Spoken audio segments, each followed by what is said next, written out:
Hello, Benjamin. My question for you is about your favorite player, Shohei Ohtani. Being 26 years old, how much longer will we see him pitching and hitting? Do you think we'll see him doing this at 30 years old? If he has to give one up, which will he pick? Thanks. Well, first off, thank you for calling, and that's a great question, I think. And you called me Benjamin, which I feel like I'm in trouble, so I got to get this answer right. In my opinion, as I've said in the past, Ohtani is one of the most exciting players in the league, and he is my favorite player in the league to watch. But it's going to come time where he has to pick one. Absolutely there is. And I think we need to enjoy it while it's happening now that we get to see both. I mean, look, Monday night he gets to pitch, and he's probably going to be in the lineup. Like, that hasn't happened in 100 years. I mean, he did it earlier in the year. Before that, 100 years. It's so cool, and I think we need to enjoy it while it's happening. And I do think it's going to come time he has to pick one, and I think he's eventually going to become just a hitter.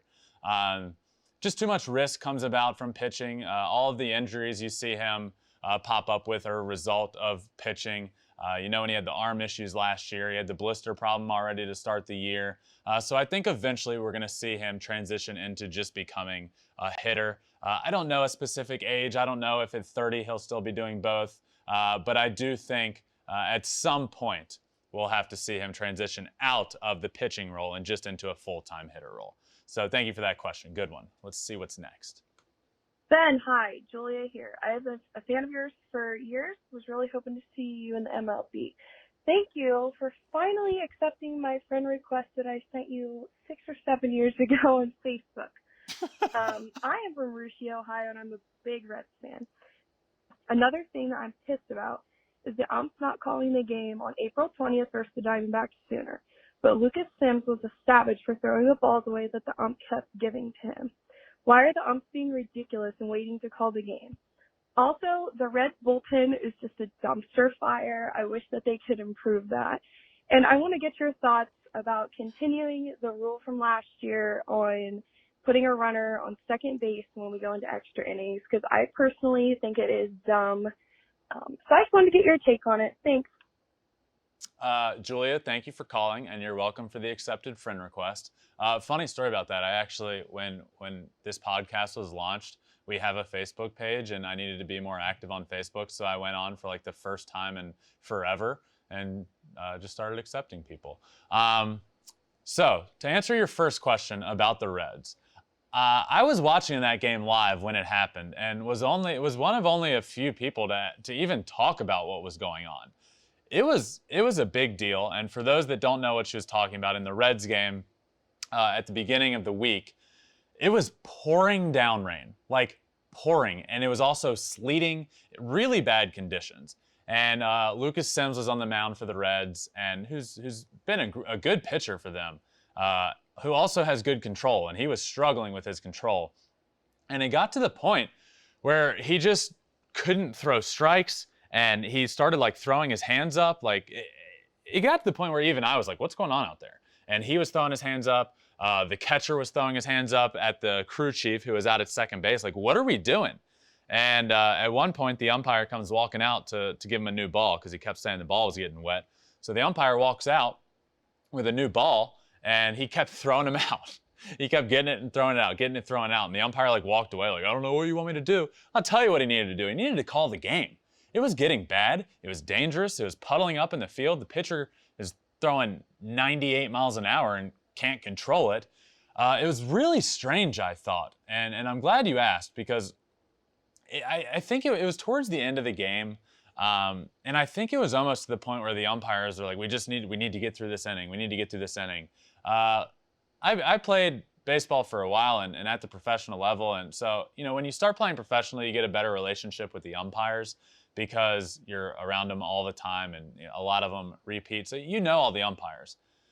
And I remember some rain delays where I would be talking to guys and they'd be like, man, we needed to get through that inning. Would have been, this would have happened, this would have happened. I think that's what they were doing. I think the umpire was just like, we have to get through this inning.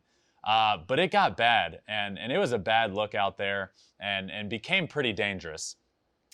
So I don't. And then when he did call out the field crew, it was to repair the mound. I was like, finally they're calling out the field crew.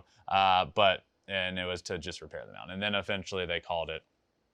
So that was a fiasco in itself. So I'm glad you asked about that. And the second question you asked about was a runner on second base in extra innings.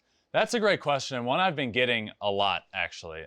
So a new rule that started last year in the 60-game season because of the new COVID rules was that in extra innings, a runner would be starting on second base, starting in the 10th inning.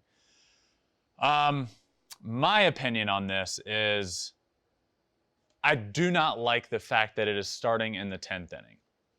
I think we should give at least 2 more innings of actual baseball and see how it shapes out. Give it the 10th, give it the 11th of a normal, nobody on, nobody out type of situation.